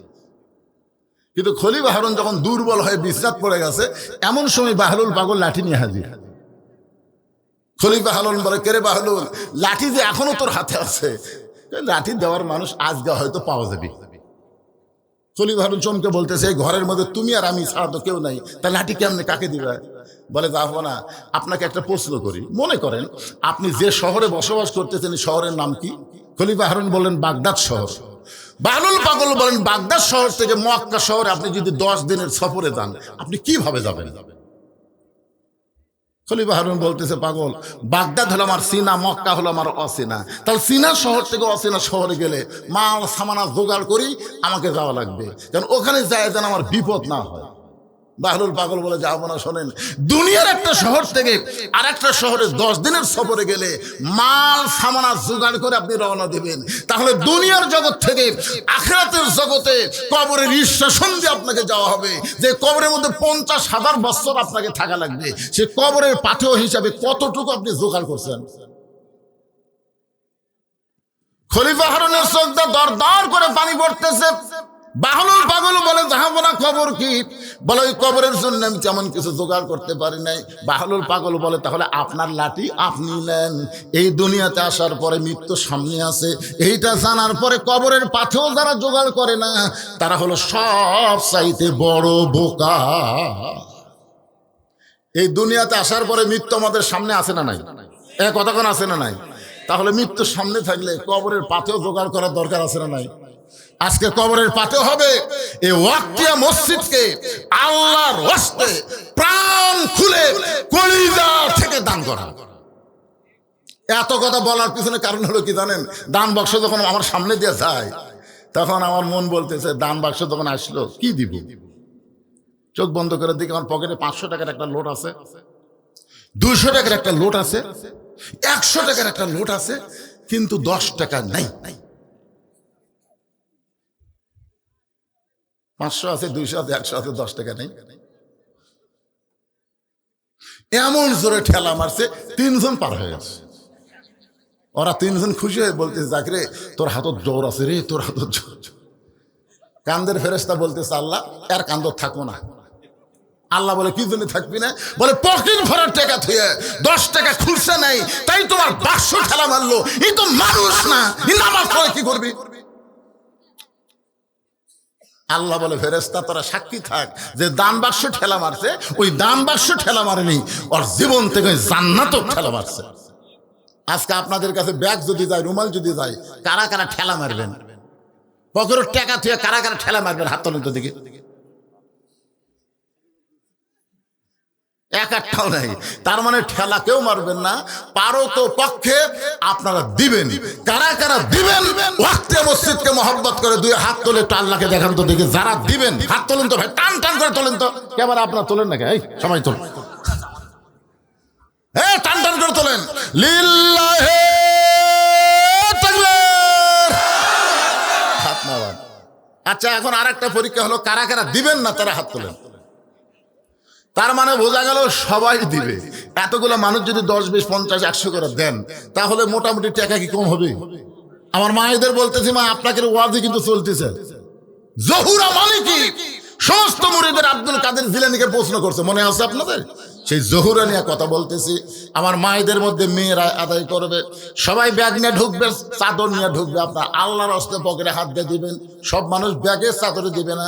এখানে এমন কিছু আল্লাহর বান্দা আছে যারা আমার হাতের মধ্যে 10,000, 20,000, 50,000, 5,000, 1,000, এমনকি 500 টাকাও বলতেছে আপনার ব্যাগের মধ্যে দিয়েন না। আমি 2টা হাত বাড়াই দিলাম আল্লাহর ঘরকে মহব্বত করে 1,000, 2,000 টাকা দেওয়ার মতন এরকম কোন আল্লাহর বান্দা যদি থাকেন তাহলে আমার হাত এই ব্যাগের আদায় হবে, আর আমি এখানে হাতে কিছু আদায় করবো ইনশাল্লাহ। এই কমপ্লিট 5 থেকে 10 মিনিটের মধ্যে আদায় শেষ করে আমি আবার আলোচনার মধ্যে চলে যাব। আল্লাহ যেন কবুল করে, জোরে কান আমিন। ঘড়ির দিকে তাকায় দেখি বেশি বাজে নাই, কেবল রাত 11:30 বাজতেছে। কি সমস্যা আছে আপনাদের? কিন্তু চাদর আলা কোথায় রে?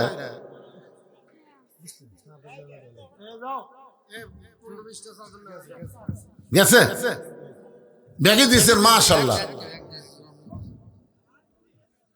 আপনাদের মধ্যে এমন কোন আল্লাহর পাগল আছে যে কবরের পাথর জোগাড় করার জন্য এই মসজিদে 1,000 টাকা দান করবেন? 1,000 ব্যাগের মধ্যে তো আপনি দিবার পারবেন না। দান বাক্সে 10 টাকা নাই দেখে ঠেলা মারছে। 500, 200, 100 দান বাক্স পড়ে। আপনার মসজিদের দান বাক্স খুলে দেখেন তো, ওর মধ্যে 100, 500 টাকার লোক থাকে? কি জন্য থাকে না? ওর টাকা কি পকেট নাই?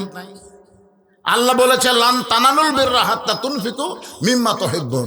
তুমি যেইটাকে সবচেয়ে বেশি মহব্বত করো ওইটা আমি আল্লাহকে দাও। আমি আল্লাহ নিব না রে পাগল, তোমার জন্য জান্নাতের ব্যাংকে অ্যাকাউন্ট করে দেব। যাদের বাপ মা কবরে গেছে, বাপ মার মহব্বতে এই আল্লাহর ঘর ওয়াক্তিয়া মসজিদে 1,000 টাকা দেওয়ার লোক নাই আপনাদের মধ্যে? যে লোকটা প্রথম উঠবে আর দেখা দেখি যত মানুষ দান করবে ও দানের একটা অংশের সওয়াব পাবে। এই জন্য প্রথম ওটাটা খুব বাপের বেটার কাম। ওঠেন, 1,000 টাকা নিয়ে ওঠেন, আল্লাহর একজন বান্দা। এখানে যেগুলো অতিথি আছেন, যদি পোস্টার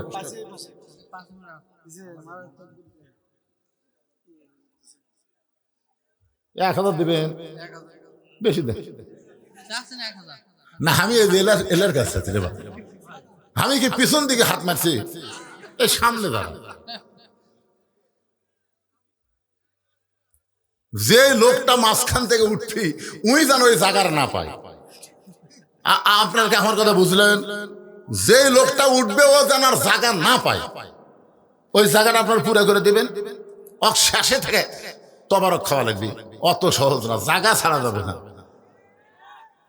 কথা কয় না রে, দেন দেন, আপনারটা দিয়ে শুরু করে দেন। দেখেন কিভাবে দিল, দেখছেন? দেখেন ইমানদার কারে কয়, পকেটে যা ছিল সব দিয়ে দিচ্ছে। এই যে 50 টাকার 10টা লোড দিছে আর 500 টাকার একটা লোড দিছে, তার মানে কি বোঝালো? যে বড় হোক ছোট হোক আল্লাহর জন্য সব দিয়ে দিল। 1,000 টাকা আল্লাহ তোমার একজন বান্দা, তোমার ঘর মসজিদে করছে দান, আল্লাহ দানকে কবুল করে নিয়ে আপনজন যদি কবরে যায়, এই দানের ওসিলায় তাদের কবরকে জান্নাতের টুকরা বানায় দেন। জোরে কান আমিন। বাপ মা দুইজনই কবরে চলে গেছে, বাপ মার কবরের জন্য আমরা দোয়া করি, দানের ওসিলায় আল্লাহ বাপ মার কবরকে জান্নাতের টুকরা কবুল করুক। জোরে কান আমিন।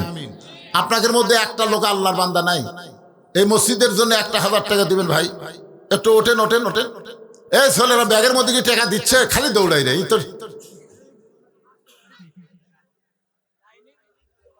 হ্যাঁ, ফকির কিন্তু কোনোদিনও বাপের কাছে ভিক্ষা চায় না। কোনোদিন দরজা বলছে বাবা 4টা ভিক্ষা দেন, বাবা এই কথা কয় না। মারে মারে 4টা ভিক্ষা দাও মা। তার মানে ফকির জানে মায়ের মন নরম বেশি। ব্যাগওয়ালাদের বলবো আপনার নড়বেন না, দাঁড়ায় থাকবেন। যারা আপনাদের আশেপাশে তার শরম পায় পকেটে হাত দিবেন, দৌড়াদৌড়ি করলে খালি ফাঁকর থাকবে।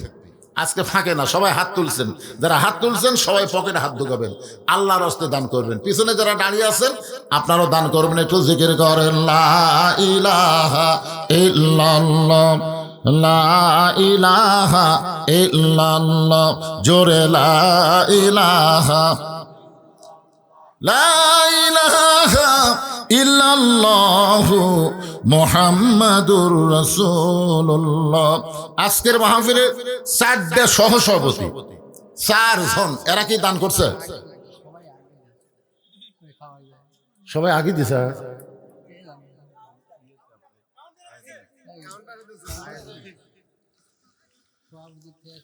সব সভাপতির থেকে সবাই সবাই দিছে।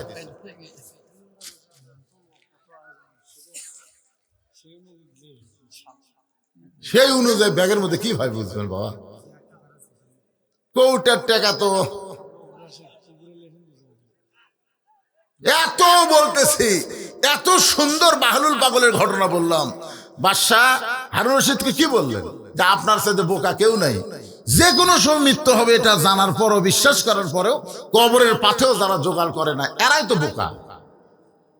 আপনাদের মধ্যে 1,000 টাকা চাইলাম, এতগুলো মানুষ কুটি দিল।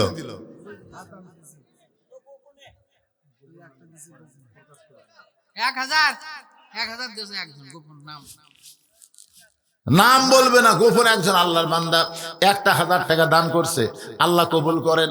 আল্লাহ রাসূল বলেছেন গোপনে দান প্রকাশ্যে দান 2 দানই জায়েজ আছে। গোপন দান কার জন্যে? কোন সম্ভ্রান্ত বংশের মানুষ গরিব হয়ে গেছে, খুবই সম্ভ্রান্ত ব্যক্তি গরিব হয়ে গেছে, সে মানুষের কাছে ভিক্ষা চাইতে পারে না, তখন তাকে গোপনে গোপনে দান করবেন, তার সম্মানের যেন ক্ষতি না হয়। আবার তাবুকের যুদ্ধে আল্লাহ রাসূল বলেছেন কে কত দান করবা, প্রকাশ্যে দানের মহড়া হচ্ছে। আবু বকর কত দিচ্ছে, ওমর কত দিচ্ছে, ওসমান কত দিচ্ছে, আলী কত দিচ্ছে। তো এটা হলো তাবুকের যুদ্ধের মতো, আপনাদের কাছে প্রকাশ করলে ক্ষতি নাই ভাইজান। গোপনে একজন 1,000 দিতে, প্রকাশ্যে একজন 1,000 দেন তো আপনাকে মাঝখান থেকে দেন। কেরে জামাইরা কেউ আসে না নাকি শ্বশুরের বাড়ি? এই গ্রামে এই যে আপনার মাছবাড়ি মন্ডল পাড়া, তাই না? মাছবাড়ি মন্ডল পাড়ার কয়টা জামাই আছেন হাত তোলেন তো দেখি। একটা জামাই নাই। কি বিপদ রে! জামাইরাও দিছে।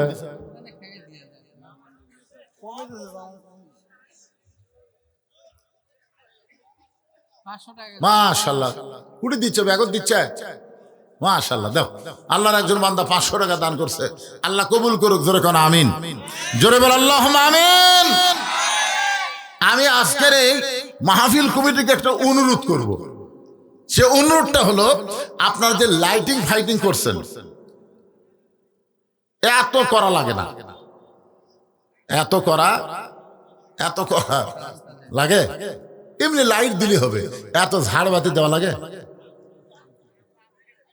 আমি তো বগুড়া জেলার মধ্যে, গোটা বগুড়া জেলায় বহু মাহফিল করছি, কিন্তু এইরকম সাইজের মাহফিল আজকেই প্রথম। সামনে বলে আরো আশা আছে। আল্লাহ, লাগবে না রে। শহীদ আফ্রিদির মতন একজন ক্রিকেট খেলোয়াড় একাই 19টা মসজিদ তৈরি করেছে, একাই।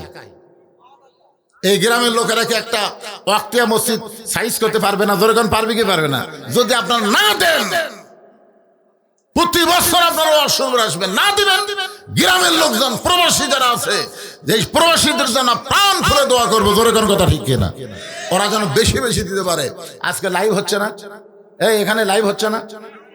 লাইভ হচ্ছে। অবশ্যই আপনাদের গ্রামের প্রবাসী যারা, তারা অবশ্যই এখানে আজকের মাহফিল দেখতেছে। ইনশাল্লাহ আমরা তাদের জন্য প্রাণ খুলে দোয়া করব।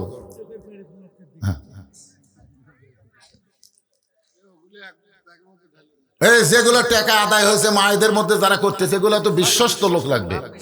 হ্যাঁ, মায়েদের টাকা। এই মায়েরা, আমি শুনছি আপনারা কি টাকা দেন না? আজকে আপনাদের টাকা আলাদা গণনা হবে, দেখা যাক। পুরুষরা ফার্স্ট হয় না, নারীরা ফার্স্ট হয়। বাংলাদেশের মেয়েরাই কিন্তু আমাদের উপরে আছে অনেক বছর ধরে। কথা কন না কেন ভাই? মেয়েরাই উপরে নাই?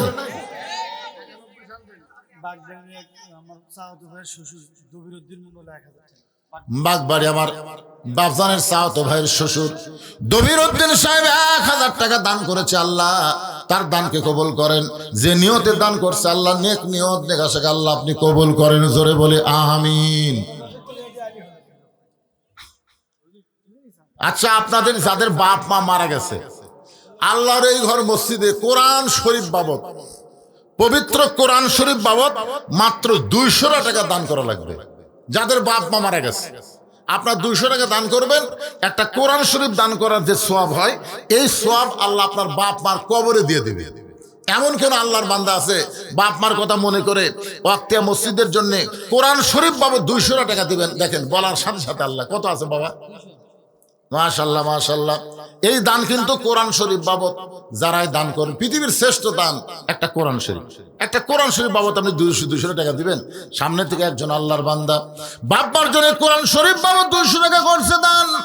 দোয়া করে দিলাম, আল্লাহ বাপ্পার কবরকে যেন জান্নাতের টুকরা বানায় দেন। জোরে কান আমিন।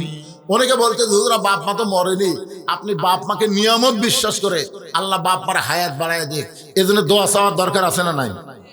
এখন বুঝতে পারতেছেন না? 18 সালে আমার বাবা মারা গেছে, আর 23 সালের ডিসেম্বরে আমার মা মারা গেছে। এখন বাড়িতে যাই, শূন্যস্থান দেখতে পাই। মায়ের মতন আপন কেহ নাই রে দুনিয়ায়, মা জননী নাই রে জাহান, এই দুনিয়ায় তাহার কেহ নাই। মায়ের মতন আপন কেহ নাই রে দুনিয়ায়, বাবার মতন আপন বন্ধু নাই রে দুনিয়ায়। নিজে না খাইয়া বাবা, নিজে না খাইয়া বাবা সন্তানকে খাওয়ায়। সেই বাপ মার জন্য একটা কোরআন শরীফ বাবদ দান করে পারলেন না? আল্লাহর একজন বান্দা কোরআন শরীফ বাবদ 200 টাকা দান করেছে। আল্লাহ এই দানকে কবুল করে দরদের মা বাবার কবরকে জান্নাতের টুকরা কবুল করে দেন। কত টাকা, কত পয়সা দুনিয়াতে কত হালে কত দিকে চইলা যায়। আজকে 200 টাকা দান করলে বাবার রুহের মাগফিরাতে একটা কোরআন শরীফ দান করার সব আল্লাহ দিয়ে দিবে। আর একজন আল্লাহর বান্দা 200 টাকা দান করছে, কোরআন শরীফ বাবদ আল্লাহ কবুল করেন। আর একজন আল্লাহর বান্দা, এটা তো 500 রে বাবা, 500 দিলে মাশাআল্লাহ। আমি চাইছিলাম 200, 500 টাকা করছে দান। আল্লাহ বাপ্পার খবরকে জান্নাতের টুকরা বানায় দেন। এক ছোট মানুষ দাদার জন্য হ্যাঁ, দাদা দাদি নানা নানি তাদের কত আদর পাইছেন আপনি। আজকে তারা অন্ধকার কবরে কিভাবে আছে জানি না। তাদের কবরকে জান্নাতের টুকরা বানানোর জন্য 200 টাকা দিবেন, একটা কোরআন দানের সওয়াব আল্লাহ দান করে দিবে। একজন নানার জন্য 200 টাকা দান করছে আল্লাহ, কোরআন দানের সওয়াব তার নানার কবরে কবুল করো, ধরে কোন আমিন। ডাড়া থাকা লোকগুলা বলে দান করতেছে না, ওদের কাছে ব্যাগ গেছে, তোরা দিছে, সবাই দিছে ইনশাল্লাহ। ব্যাগের খবর কি রে? ব্যাগের খবর ভরেনি? এবার ব্যাগ একটু সামনে নিয়ে আসো তো, দেখি তো।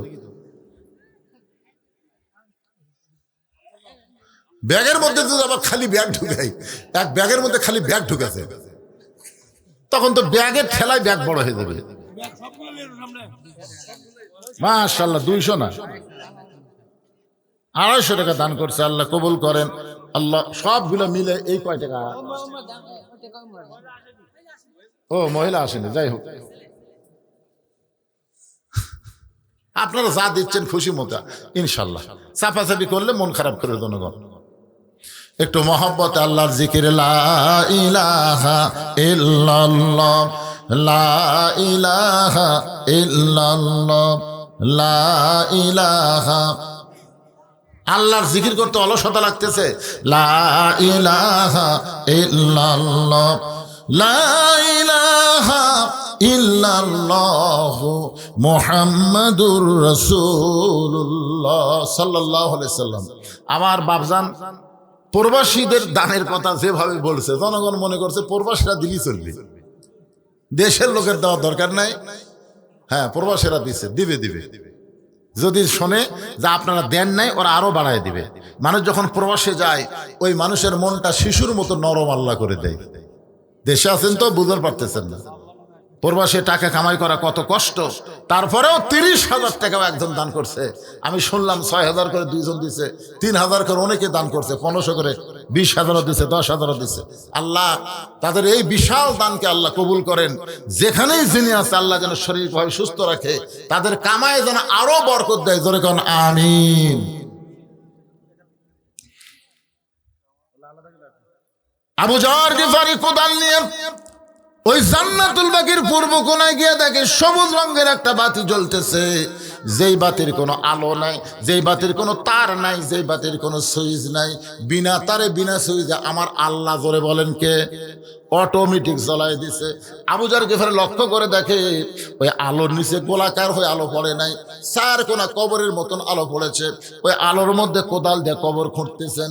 কবর খুঁড়তে খুঁড়তে এক সময় আবু যর গিফারি আবেগে মুখ ফসকে বলে ফেলেছে, কবর তুই কি জানিস রে কবর আজকে গভীর রাত্রে কবর খোঁড়ার কারণ কি? যাকে দাফন করা হবে, আল্লাহ নবীর মেয়ে হওয়ার পরেও নবী তাকে মায়ের মতন সম্মান দিয়েছে। কবর খবরদার বেয়াদবি করবি না। আজকে তোর মধ্যে যাকে দাফন করা হবে, তার 2টা সন্তানকে আল্লাহ জান্নাতের যুবকদের সর্দার বানাইছে। কোদাল দিয়ে কবর খুঁড়তে খুঁড়তে এক সময় আবু যর গিফারি বলে, কবর তুই কি জানিস গভীর রাত্রে কেন কবর খুঁড়তেছি? তোর মধ্যে যাকে দাফন করা হবে, হযরত আলীর স্ত্রী ফাতেমাকে দাফন করা হবে। কবর খবরদার বেয়াদবি করিস না। এই কথা বলে আবার যখন কোদাল মারতে চায়, এমন সময় কবরের ভিতর থেকে আওয়াজ আসছে, আবু যর কার মা, কার মেয়ে, কার বিবি, এইটা কবর দেখবে না। আমল যদি ভালো হয় কবর জান্নাতের বাগান হবে, আর আমল যদি খারাপ হয় কবর জাহান্নামের গর্ত হবে। আপনারা মনে করেন না এই কথাটা ফাতেমার জন্য বলছে? ফাতেমার জন্য না, আমরা যারাই কবরে যাব তাদের সবাইকে লক্ষ্য করে বলা হয়েছে, কার মা, কার মেয়ে, কার বিবি এইটা দেখা হবে না, দেখা হবে আমল যদি ভালো হয় কবর জাহান্নামের কি হবে গর্ত। আমল যদি ভালো হয় জান্নাতের টুকরা হয়ে যাবে, আমল যদি খারাপ হয় কবর জাহান্নামের গর্ত হবে। এই শব্দ আবু যর গিফারির কানে ঢোকার সঙ্গে সঙ্গে গোটা দেহ থর থর করে কম্পন শুরু হয়ে গেল, হাতের কোদাল পড়ে গেল, আর কবর খুঁড়তে পারলেন না। হযরত আলী গভীর রাত্রে ফাতেমার দেহটাকে নিজের কাঁধে করে নিয়ে ওই জান্নাতুল বাকিতে যাবার চায়, কিন্তু ঘরের মধ্যে ঢুইকা থেকে অবাক কাণ্ড, ফাতেমা নিজে নিজেই গোসল করেছে। সুবহানাল্লাহ বলেন। ফাতেমারে কোনো মেয়ে মানুষ গোসল করায় দেয় নাই, নিজের শেষ গোসলটা নিজেই করেছেন। এই কারণেই করেছেন, ফাতেমা মেয়েদেরকেও পর্দা করে, জোরে কন্যা সুবহানাল্লাহ। খাদিজাতুল কুবরা বলে, আমার পেট থেকে ফাতেমা যখন জন্ম নিল আমি আশ্চর্য হয়ে গেলাম, আমার প্রসবের কোনো ব্যথাই হলো না। ফাতেমা দুনিয়াতে আসার পরে আমি তাকায় দেখি, আমি মা খাদিজা নিজ আমার মেয়ের দিকে তাকায় দেখি, ফাতেমা তার নিজের এই দুইটা হাত দিয়া তার ইজ্জত ঢেকে দুনিয়াতে ভূমিষ্ঠ হয়েছে। আমি মা খাদিজা কোনোদিন ফাতেমার ইজ্জত পর্যন্ত দেখতে পাই নাই। জোরে কন্যা সুবহানাল্লাহ। ফাতেমা নিজে নিজে কাফনের কাপড় পরেছে, নিজে নিজে কাফনের কাপড় পরে মাঝখানে নিজে শুয়ে দুই পাশে দুইটা সন্তানকে বুকে হাত দিয়ে ঘুমাইয়া দিছে। হাসান হোসেন যখন ঘুমায় গেছে এমন সময় ফাতেমা এই দুনিয়া থেকে বিদায় নিয়ে চলে গেছে। হযরত আলী ফাতেমার দেহখানা কাঁধে করে নিয়ে ওই জান্নাতুল বাকির পূর্ব কোণায় গিয়ে বলে, আবু যর কবর থেকে সরে যা। আল্লাহ তাআলা আবু যরকে আগেই কবর থেকে খেদাই দিস। ফাতেমাকে দাফন করার পরে কবরের দিকে তাকায় বলতেছে, কবর আজকে তোর মধ্যে যাকে দাফন করলাম আমি স্বামী হিসাবে সাক্ষী দিচ্ছি, আমার বিবি হলেন সবচাইতে ভালো পর্দানিশী। জোরে কন্যা সুবহানাল্লাহ।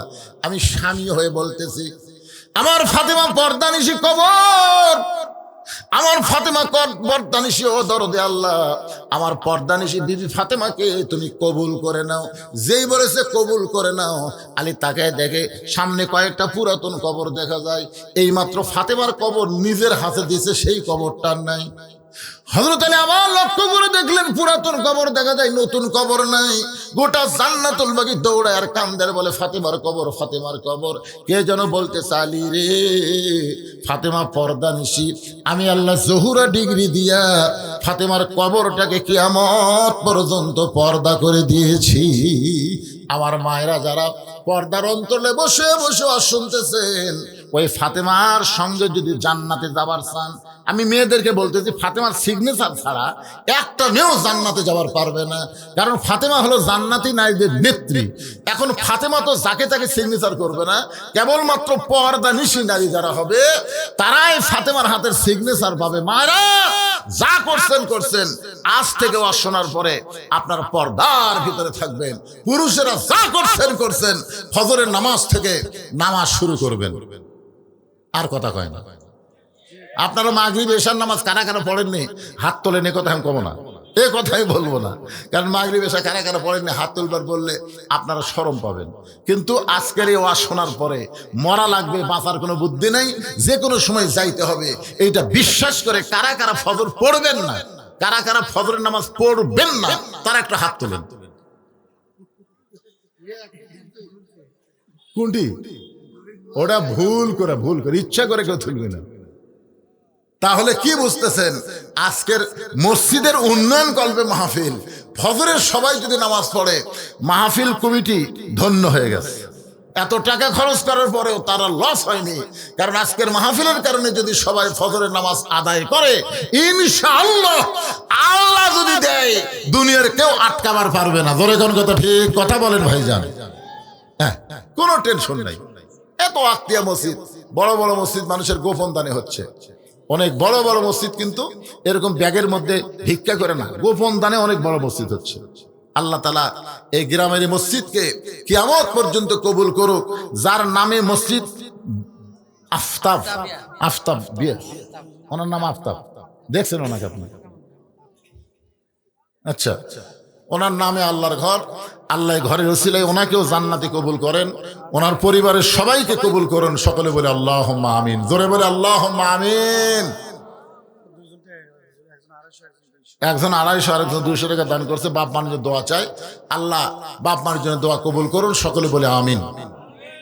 ইস্তিগফার পড়ো। আস্তাগফিরুল্লাহ রাব্বি মিন কুল্লি জামবি ওয়া তুবু ইলাইহি, আস্তাগফিরুল্লাহ রাব্বি মিন কুল্লি জামবি ওয়া তুবু ইলাইহি, লা হাওলা ওয়ালা কুওয়াতা ইল্লা বিল্লাহিল আলিয়্যিল আযীম। আল্লাহুম্মা সাল্লি আলা মুহাম্মাদ, আল্লাহুম্মা বারিক আলা মুহাম্মাদ।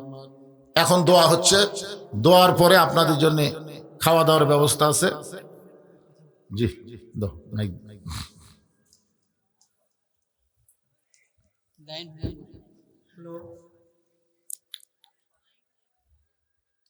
সম্মানিত মুসল্লিবৃন্দ, আমাদের সামের যারা এখানে আছেন, যারা সামের আছেন তারা দয়া করে কিন্তু উঠে আপনারা ভান্ডারখানার দিকে চলে যান। পাশাপাশি রাস্তার উপর কিছু অটো রাখছেন, যেটা আমাদের কাজের বিঘ্ন ঘটতেছে। আমার ওখান থেকে বলে গেল রাস্তার উপর কিছু অটো আছে, অটোগুলো দয়া করে যারা অটোওয়ালা আছেন তারা অটোগুলো টান দিয়ে নেন। আর আমাদের সামনে যে সবজন লোক বসে আছেন তারা দয়া করে এখান থেকে উঠে একটু ভান্ডারখানার দিকে যান। আমাদের ছেলেপেলে এবং সামনে যারা আছেন দায়িত্বে তারা দয়া করে উঠে ভান্ডারখানা চলে যান। তার মানে কেউ উঠলো না, এই গ্রামের কেউ নাই।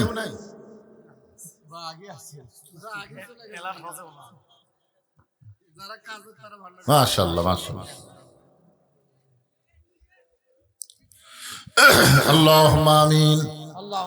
আল্লাহুম্মা আনতাস সালাম ওয়া মিনকাস সালাম তাবারাকতা ইয়া যাল জালালি ওয়াল ইকরাম। আল্লাহ তাআলা আরামের বাড়ি, আরামের ঘুমকে বাদ দিয়ে তোষকের মহব্বত কলিজা থেকে বের করে এই জান্নাতের বাগানে বসে বসে কোরআন হাদিস আলোচনা শোনার শেষে আমি গুনাহগারের সঙ্গে রহমতের দরজায় ফকির হয়ে দোকানে হাত তুলেছে। মেহেরবানি করে আজকের মাহফিল আমাদের সকলের হেদায়েতের জন্য, নাজাতের জন্য, জান্নাতের জন্য কবুল করো। এই মাহফিলের শুরু থেকে শেষ পর্যন্ত যত আলোচনা হয়েছে আল্লাহ, এর মধ্যে যদি ত্রুটি হয়, ভুল হয়, মাফ করে দিও। এর যা হাদিয়া মঞ্জুর করো। সোনার মদিনায় নবী পাকের রওজা মোবারকে আল্লাহ কবুল করে নিও। তামাম আম্বিয়ায়ে কেরাম, আসহাবে কেরাম, তাবিঈন কেরাম, তাবা তাবিঈন কেরাম, তামাম পৃথিবীর মাটির নিচে যত মুমিন মুমিনা আছে আল্লাহ সকলের আরওয়াফে হাদিয়া কবুল করো। আমরা যারা হাত তুলেছি, আমাদের জনম দুঃখনী মা যাদের কবরে গেছে, আমাদের দরদের বাবা আজকে যাদের কবরে রয়েছে আল্লাহ মেহেরবানি করে মা বাবার কবরকে জান্নাতের টুকরা কবুল করো। আমাদের দাদা দাদি, নানা নানি, আত্মীয় স্বজন, আমাদের আপনজন যারা কবরে গেছে আল্লাহ কবরবাসীদের মাফ করে দাও আল্লাহ। এই মাঝবাড়ি মন্ডল পাড়া তোমার বান্দা বান্দিরা কত কষ্ট করে মেহনত করে এত যে ওয়াক্তিয়া মসজিদকে কেন্দ্র করে আজকের এই মাহফিল, এই মসজিদের মহব্বতে নগদে বাকিতে দান করেছে যারা, মসজিদকে কেন্দ্র করে তাদের সকলকেই মাফ করে দাও আল্লাহ। আমাদের মধ্যে আমি সহ যারা অসুস্থ অবস্থায় আছি সবাইকে সুস্থতার নিয়ামত দান করে দাও। বিশেষ করে দেশ নেত্রী বেগম খালেদা জিয়া, পরপর 3 বারের প্রধানমন্ত্রী, মাবুদ গোটা বাংলাদেশের সমস্ত মানুষ তার জন্য দোয়া করতেছে। আমরাও আজকে দোয়া করি আল্লাহ তাকে শাফাআতে কুল্লিয়া দান করে পরিপূর্ণ সুস্থ হয়ে আবার আমাদের কাছে কবুল করে নাও আল্লাহ।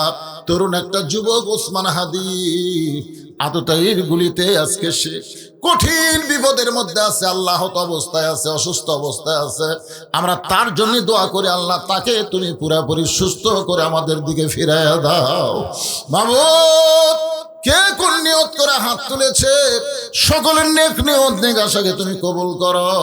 আজকের মাহফিলের সম্মানিত সভাপতিকে আল্লাহ তুমি কবুল করো, সভাপতি সহ সভাপতিদের কবুল করো, প্রধান অতিথিকে কবুল করো আল্লাহ। আজকের মাহফিলের বরেণ্য অতিথিদের কবুল করো, প্রধান পৃষ্ঠপোষককে কবুল করো, প্রধান মেহমানকে কবুল করো মাবুদ। বিশেষ অতিথিদের কবুল করো, খাস করে মসজিদ কমিটিকে কবুল করো যার নামে তোমার ঘর আফতাব সাহেব কবরের বাসিন্দা হয়ে গেছে আল্লাহ। তার কবরকে তার পুরো পরিবারের উপরে রহমত আর বরকতের দরজা খুলে দাও আল্লাহ। কে কোন নিয়ত করে হাত তুলেছে আল্লাহ সকলের নেক নিয়তের কাছে কবুল করো। প্রবাসীদের জন্য আমরা প্রাণ খুলে দোয়া করি, যারা অনেক টাকা দান করছে আজকের মাহফিলে দেশে থাকলে শামিল হতো, দূরে থেকে আজকে তারা চোখের পানি বের করে কাঁদতেছে। আর আমাদের জন্য এই মাহফিলের জন্য কত কি তারা করতেছে আল্লাহ।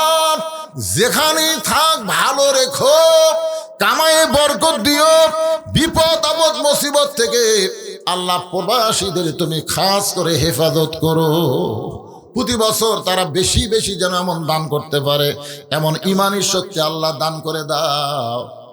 যে বাচ্চাটা টার্গেট লাইন মারতেছে আসলে বাচ্চাটারে আল্লাহ তুমি ভালো করে দাও আল্লাহ। কারণ এর জন্মের সমস্যা হওয়ার কারণেই এ আলেমদের চোখে টার্গেট লাইট মারতেছে। আল্লাহ আমরা দোয়া করি, আল্লাহ এই বাচ্চাটা যেভাবেই দুনিয়াতে আসুক তাকে তুমি পুরোপুরি ভালো করে দাও আল্লাহ। আমাদের বাচ্চাগুলো নষ্টের পথে চলে যাচ্ছে আল্লাহ, এই বাচ্চাগুলোকে আমরা নষ্ট হতে দিতে চাই না আল্লাহ। এই বাচ্চাগুলোকে তুমি ভালো করে দাও আল্লাহ। ছোট ছোট বাচ্চারা বোঝে না, না বুঝে আজকে অনেক অকাম কুকাম করে আল্লাহ। এই বাচ্চাগুলোকে ভালো করো। আর বাপ মার জন্য আমরা দোয়া করি, আগামীতে যে বাচ্চাগুলো দুনিয়াতে আসবে বাপ মা যেন ভালো হয় এবং তাদের মাধ্যমে সন্তানগুলো ভালো সন্তান যেন আমরা পাই আল্লাহ তুমি কবুল করো। এই মাছবাড়ি বাগবাড়ি অত্র এলাকার সন্তান শহীদ প্রেসিডেন্ট জিয়াউর রহমান আলহা, এমন একটা সন্তান আমাদের বগুড়া থেকে জন্ম হয়েছে, যার কারণে গোটা পৃথিবী, এমনকি আরাফার ময়দানে গেলে নিমের গাছের নিচে যখন বসি, আহা কি সন্তান বগুড়াবাসী উপহার দিয়েছে গোটা পৃথিবীকে। আল্লাহ আল্লাহ সেই শহীদ জিয়ার এলাকায় এমন সুন্দর সুন্দর সন্তানকে তুমি কবুল করো আল্লাহ। আল্লাহ এই বাগবাড়ি মাছবাড়ি এই গাবতলী গোটা বিশ্বের কাছে পরিচিত পেয়েছে শহীদ প্রেসিডেন্ট জিয়াউর রহমানের জন্য। আল্লাহ তার সন্তান তারেক জিয়াকে তুমি ভালো রেখো আল্লাহ। আমাদের দেশে ফিরে আসার ব্যবস্থা করো, সমস্ত কুচক্রের মহল থেকে আল্লাহ তুমি তাকে হেফাজত করো আল্লাহ। আমাদের সকলকে মাফ করো। আজকে আমাদের দোয়াকে আল্লাহ তুমি কবুল করো। যেদিন আমাদের মৃত্যু হবে দিনটা যেন জুমার দিন হয়, মাসটা যেন রমজান মাস হয়, ইমানের সাথে ইজ্জতের সাথে এই দুনিয়া থেকে বিদায় নেওয়ার কালে আমাদের জবানে জারি করে দিও লা ইলাহা ইল্লাল্লাহু মুহাম্মাদুর রাসূলুল্লাহ সাল্লাল্লাহু আলাইহি সাল্লাম। আসসালামু আলাইকুম ওয়া রাহমাতুল্লাহি ওয়া বারাকাতুহু।